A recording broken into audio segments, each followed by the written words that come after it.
तो नमस्कार दोस्तों, स्वागत है आपका स्कैप रोबोटिक्स के ऑनलाइन एजुकेशन पोर्टल पर। मैं हूं अभिनव श्रीवास्तव, स्कैप रोबोटिक्स सेंटर का ओनर। और बहुत दिनों बाद आप लोगों से रूबरू हो रहा हूं। कुछ आज का वीडियो जो लाया हूं उसमें कुछ ऐसी चीजें हैं जो बहुत से लोग इस चीज़ को ऐसे कंसीडर करते हैं कि भाई ये जो पोर्टल है वो तो एजुकेशन के लिए है, तो ऐसे मुद्दे जो समसामयिक मुद्दे होते हैं या जो सोशल प्लेटफॉर्म पे अवेलेबल रहते हैं उनके बारे में बोलना इस प्लेटफॉर्म पे क्या उचित है कि नहीं। ये भी एक अपने आप में एक बहुत बड़ा चैलेंजिंग रोल है, क्योंकि मुझे इस वीडियो को बनाने के लिए थोड़ी मेहनत करनी पड़ी, डेटा को कलेक्ट करने के लिए, और बहुत सी चीज़ें जो इनकॉर्पोरेट हुई इस वीडियो को बनाने के लिए। आपके सामने फैक्ट्स हमें रखने थे, और ये फैक्ट्स रखने इसलिए भी ज़रूरी हैं क्योंकि हम जो इंडिया में एजुकेशन का पर्सपेक्ट है, तो उस एजुकेशन के पर्सपेक्ट को हम लेके क्यों चलते हैं, क्योंकि हमें जॉब चाहिए होती है। एक सबसे बड़ा फैक्ट है कि जॉब रिक्वायरमेंट होती है स्टडी के बाद। एक नॉर्मल इंडियन फैमिली में जो बच्चा पढ़ता है उसको बेसिकली इसी के लिए प्रिपेयर किया जाता है कि पढ़ाई करोगे तो जॉब मिलेगी। अब इम्पोर्टेंट बात यहाँ पर बच्चों ये है कि किस कॉस्ट पर और जॉब क्या। जो रिसेंट ट्रेंड मैंने देखा है उसमें क्या है कि बच्चा पढ़ाई किसी भी करे, किसी भी डोमेन की करे, लेकिन वो जाता सेल्स की तरफ है। तो इम्पोर्टेंट बात क्या है कि हमें जानना ये बहुत जरूरी है कि क्या जो जॉब ऑफर हमें एक्सेप्ट करनी चाहिए बीइंग अ टेक्नोक्रेट, या जिस भी फील्ड की आपने पढ़ाई की है, तो क्या उस फील्ड की पढ़ाई करने के बाद आपको अपना डोमेन चेंज करके उसी लीग पर बहना है जिस लीग पर ये समाज बह रहा है। यहाँ पर एक बहुत बड़ा चिंतन का विषय एक ये भी है कि क्या इंजीनियरिंग, मैनेजमेंट या किसी स्पेसिफिक डोमेन की पढ़ाई करने के बाद हमारे पास कोई ऑप्शन नहीं रह जाता है सेल्स के अलावा, कि हम सिर्फ सेल्स की तरफ बढ़ें। तो जो आज का टॉपिक है, why Indian youth is more prone towards sales rather than being a technocrat. एक टेक्नोक्रेट होने के बावजूद वो सेल्स की तरफ क्यों ढकेल दिया जाता है, इसकी स्टडी जो है एक इम्पॉर्टेंट पर्सपेक्ट है आज के ज़माने में। सिर्फ यही इम्पॉर्टेंट नहीं है कि आपने कोई चीज़ की पढ़ाई की है, किसी चीज़ के बारे में पढ़ा है, और बाद में आप काम क्या कर रहे हो। असली सफलता वही है कि जिस डोमेन में आपने पढ़ाई की है उसी डोमेन में आप काम करो, जो कि इस समय इंडिया में प्रिवेलिंग नहीं है। क्यों नहीं है, इसका प्रमुखतया 3 कारण है। पहला कारण ये है कि इंडिया में इनोवेशन को कभी बढ़ावा नहीं दिया जाता। इंडिया में इनोवेशन पे R&D पे पैसा नहीं खर्च किया जाता। हमारी एक मेंटालिटी सी बन गई है कि हम उसी चीज में पैसा खर्च करेंगे जिस चीज में हमें आउटपुट मिले। तो क्या ये मेंटालिटी आज की डेट में सही है? और अगर सही है तो अगर ये मेंटालिटी सही हो गई तो हम उससे ज्यादा पैसा, उससे ज्यादा लागत हम खर्च कर रहे हैं प्रोक्योरमेंट में, उसी यूनिक इक्विपमेंट्स की, जिनको शायद अगर हमारे टेक्नोक्रेट्स को अवसर दिया जाता तो शायद आपको परचेज करने की जरूरत ना पड़ती। तो इंडिया सेल्स की तरफ बढ़ रहा है, तो इस सेल्स की तरफ बढ़ने का सबसे बड़ा फैक्टर एक ये भी है कि हमारे R&D पर पैसा नहीं खर्च किया था, ना ही GDP में उसका कोई रोल होता है कि GDP के इतने % पैसा R&D में लगा। ठीक है, सबसे बड़ा रीजन ये है। जब R&D होगी नहीं, सेकंड थिंग, जब R&D होगी नहीं तो होगा क्या कि हम बाहर के आए प्रोडक्ट्स को सेल करेंगे। ऑब्वियस सी बात है, अपॉर्चुनिटीज कौन सी डेवलप होंगी, तो अपॉर्चुनिटीज डेवलप होंगी सेल्स एसोसिएट। आजकल सीनियर इंजीनियर की पोजीशन भी डिप्लॉय की जा रही है, लेकिन उसमें भी टेक्निकल सेल्स के नाम से उसको हम डिप्लॉय कर देते हैं। टेक्निकल सेल्स होता है ये, इसको नाम इंजीनियरिंग करके आया तो नाम सीनियर इंजीनियर दे दिया, काम उससे क्या करा है, टेक्निकल सेल्स का काम हम करा रहे हैं। तो ये इस तरह की प्रोफाइल, बिजनेस एसोसिएट, ठीक है, बिजनेस डेवलपमेंट मैनेजर, ये पोजीशंस टेक्नोक्रेट्स के लिए नहीं। ये पोजीशंस किन के लिए हैं? जो MBA करते हैं उनके लिए वेल एंड गुड है, क्योंकि उन्होंने मैनेजमेंट में यही चीज सीखी है, किस चीज को मैनेज करना है। लेकिन एक BTech, MTech, PhD कैंडिडेट अगर बिजनेस डेवलपमेंट मैनेजर या बिजनेस एसोसिएट की तरह जा रहा है तो यकीन मानिए कि वो अपने पढ़ाई, अपनी एजुकेशन के प्रति लॉयल नहीं है, या इससे सीधा सा एक मैसेज जाता है इस समाज को, सोसाइटी को, कि उसकी पढ़ाई, उसकी अपनी नॉलेज वेस्ट हो गई। ठीक है, ये एक सोचने का इसलिए विषय है, मैंने इस पर वीडियो बनाने का सोचा, बहुत दिनों से मैं सोच रहा था कि इस पर एक कन्वर्सेशनल वीडियो बनाया जाए।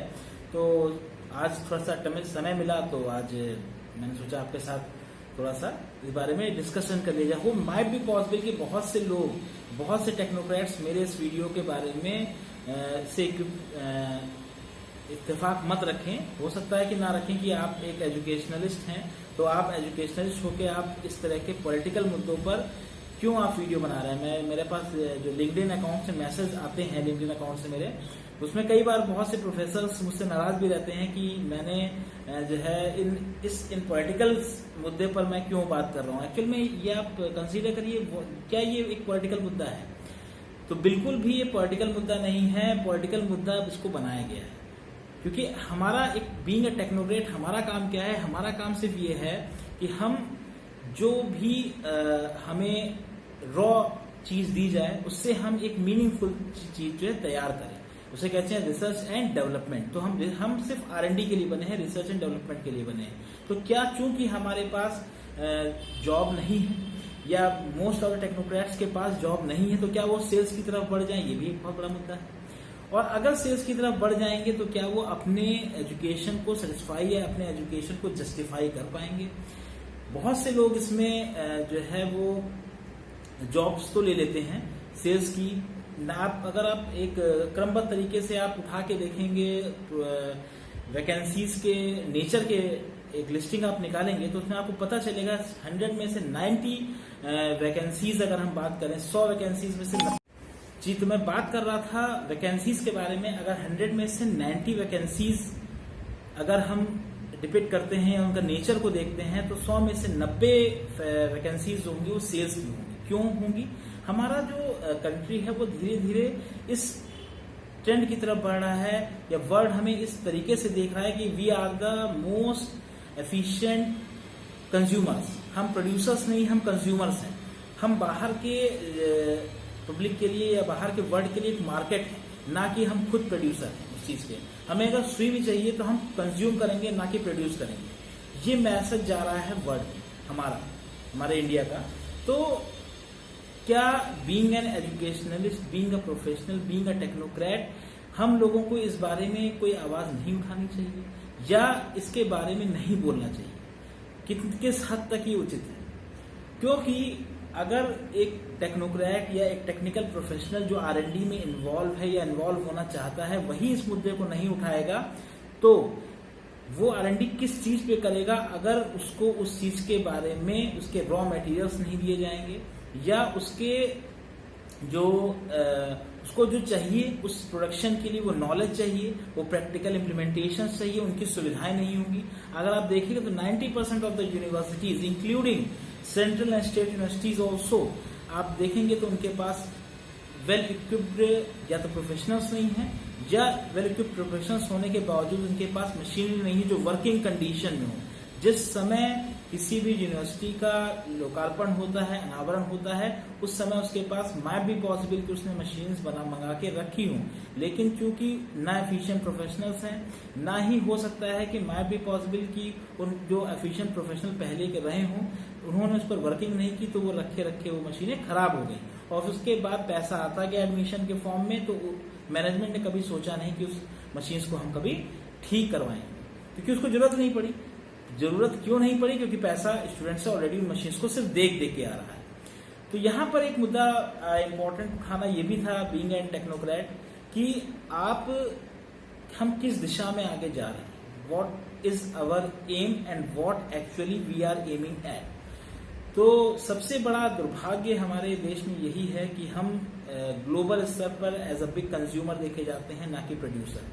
और भी देश, देखिए, किसी भी चीज का इंपोर्ट खराब नहीं होता है, लेकिन अगर हमेशा इंपोर्ट ही होते रहे और आपके पास एक्सपोर्ट करने के लिए कोई चीज ना हो, तो आप ऑब्वियस सी बात है एज अ कंज्यूमर ही साउंड करोगे दूसरे के लिए। तो हम अपने डिफेंस में ऑब्वियस सी बात है, जब कोई चीज खरीदी जाती है तो जो देश किसी चीज को बेचता है तो उससे वो डबल का प्रॉफिट भी जुटाता है। बिना प्रॉफिट के वो बेचेगा क्यों? तो क्या ये हमारे लीडर्स को या टेक्नोक्रेट्स, जो हम लीडर्स को ना ब्लेम करते हुए उन टेक्नोक्रेट्स को ब्लेम करेंगे या वो साइंटिफिक कमेटी को ब्लेम करेंगे जो इसके लिए बनी है, क्या वो इस चीज को कम नहीं कर सकती या रोक नहीं सकती, या वो ऐसा करे या ऐसा इतनी एफिशिएंट हो कि वो कभी इस बारे में सोचे कि जो हम बाहर से मंगा रहे हैं, इंपोर्ट करा रहे हैं, जो डिफेंस टेक्नोलॉजीज ज्यादातर इंपोर्ट होती हैं, क्या वो डिफेंस टेक्नोलॉजीज हम बना नहीं सकते? और नहीं बना सकते तो क्यों नहीं बना सकते, क्या क्या कमियां हैं? क्योंकि सबसे पहले जब आप किसी चीज को सोचते हैं तो यही सोचते हैं कि हम ये कर पाएंगे, तो कैसे कर पाएंगे, क्यों कर पाएंगे, और पहले बार उसकी फिजिबिलिटी स्टडी हमारे सबके सामने है कि हम लाखों करोड़ों अरबों डॉलर का हम डिफेंस सिस्टम्स प्रोक्योर करते हैं, बाहर से परचेज करते हैं। तो ऑब्वियस सी बात है, जब कोई देश बेचेगा तो अपना प्रॉफिट जोड़ के बेचेगा। वो प्रॉफिट जब इतने ह्यूज अमाउंट्स में हम किसी को बेचते हैं या खरीदते हैं, तो ऑब्वियस सी बात है उसको पे करते हैं वो प्रॉफिट। तो उस जितने का हम प्रॉफिट पे कर रहे हैं, अगर आप उसका अंदाजा लगाओगे, कभी उसका स्टैटिस्टिकल डेटा देखोगे तो पता चलेगा आपको कि जितना हम सिर्फ प्रॉफिट पे कर रहे हैं उतने में ही हम अपने यहाँ R&D कर सकते हैं। R&D को बढ़ावा देके छोटी छोटी एंटरप्रेन्योर यूनिट्स में हम जो है अपने सिस्टम या मॉड्यूल्स ऐसे बना सकते हैं जो मैन्युफैक्चरिंग मॉड्यूल्स हो, जैसा कि चाइना ओबे करता है। तो this is the main M why I am preparing this video, कि मुझे बहुत दिनों से ये चीज लग रही थी कि इस चीज पर ही बात करनी चाहिए। हम सिर्फ जॉब के बारे में बात करते हैं, तो आखिर ये तो पता होना चाहिए कि जॉब बनेगी कैसे, आगे आके कैसे जॉब क्रिएट होंगी, और नहीं क्रिएट हो रही है तो क्या वजह है जो नहीं क्रिएट हो रही है। क्योंकि R&D को बढ़ावा दिया नहीं जा रहा है, ज्यादातर टेक्निकल प्रोफेशनल सेल्स की तरफ बढ़ रहे हैं, और इस दुनिया में बस सेल्स, इस कंट्री में बस सेल्स को बढ़ावा दिया जा रहा है और सेल्स ही बनाई जा रही है। बस हर प्रोसेस के अंदर आप देखिएगा sales associate, business development manager और इस तरह के प्रोफाइल्स में इंजीनियर्स, टेक्नोक्रेट्स भी जा रहे हैं। Majority of the technocrats, BTech holders जा रहे हैं सेल्स के प्रोफाइल में। बड़ी बड़ी कंपनीज भी हायर कर रही हैं, तो 90% ऑफ एसोसिएट्स को as a business associate hire कर रही हैं। तो this is what it should not be done in India. अगर हमारे पास यूथ वर्कफोर्स, जैसा कि हमारे सीएम कहते हैं कि या पीएम कहते हैं कि हमारे पास वर्कफोर्स बहुत ज्यादा अवेलेबिलिटी में है, तो अगर यूथ अवेलेबिलिटी में हम कर सकते हैं तो हमें क्यों उसके इंफ्रास्ट्रक्चर को प्रोवाइड नहीं किया जा रहा है। This is the main motto behind this video. और इस वीडियो को ज्यादा से ज्यादा आप शेयर करें, जिससे कि ये आइडिया लगे कि यूथ तक पहुंचे ये बात कि कैसे जो है हम टेक्नोक्रेट्स को रियल टेक्नोक्रेट्स ही रहने दें, उनको आप बिजनेस एसोसिएट में ना कन्वर्ट करें। उनका जो काम है, जिसकी पढ़ाई की है, उसी चीज को वो आगे की फ्यूचरिस्टिक अप्रोच में आप लागू करें, उसको की धारा में लाया जाए। तो इसी के साथ मैं अभिनव श्रीवास्तव इस वीडियो को एंड करता हूं, लेकिन सभी यूथ से आह्वान भी करता हूं कि इस वीडियो को बहुत ज्यादा शेयर करें और अपने अंदर भी इस चीज को परखें कि क्या जो ऐसा टेक्नोक्रेट जो बीटेक एमटेक होने के बाद सेल्स प्रोफाइल में गया है, वो अपने अंदर एक बार पूछे जरूर, क्या वो इसी के लिए उसने टेक्नोक्रेट्स ली थी, क्या उसने इसी के लिए अपने टेक्निकल एजुकेशन लिया था। इनफैक्ट मैं यहाँ तक कहूंगा कि बहुत से टेक्नोक्रेट्स बीटेक एमटेक करने के बाद जॉबलेस होने के उनकी प्रॉब्लम के चलते वो फिर बैंकिंग सेक्टर में चले जाते हैं। ठीक है, मैं उनको गलत नहीं मानता, क्योंकि आजीविका सभी के लिए इम्पोर्टेंट है। जब कुछ नहीं मिल रहा है तो जिसमें खाने पीने के लिए कुछ मिल जाए तो उसमें जाना बेहतर रहेगा बेरोजगार रहने से। लेकिन क्या ये इंडिया का कल्चर सही डायरेक्शन में जा रहा है? क्या शिक्षा सही डायरेक्शन में जा रही है? और शिक्षा होने के बावजूद, क्या शिक्षा पाने के बावजूद जो युवा है वो सही डायरेक्शन में अप्रोचेबल है? This is a big question for the Indian youth and Indian educationalist as well. Indian educationalist को भी इतना कि पॉलिसी मेकिंग का जो फ्रेमवर्क है ये एजुकेशनलिस्ट ही बनाते हैं, उसको यूथ फॉलो करता है। तो हमारा कहीं ना कहीं हम सेल्स की तरफ जो है ज्यादा जा रहे हैं और टेक्नोक्रिज्म हमारी खत्म हो रही है, जिसको कि हमें बचाना है बीइंग अ टेक्नोक्रेट। तो इसी के साथ मैं विदा लेता हूं। अभिनव श्रीवास्तव, आपसे धन्यवाद।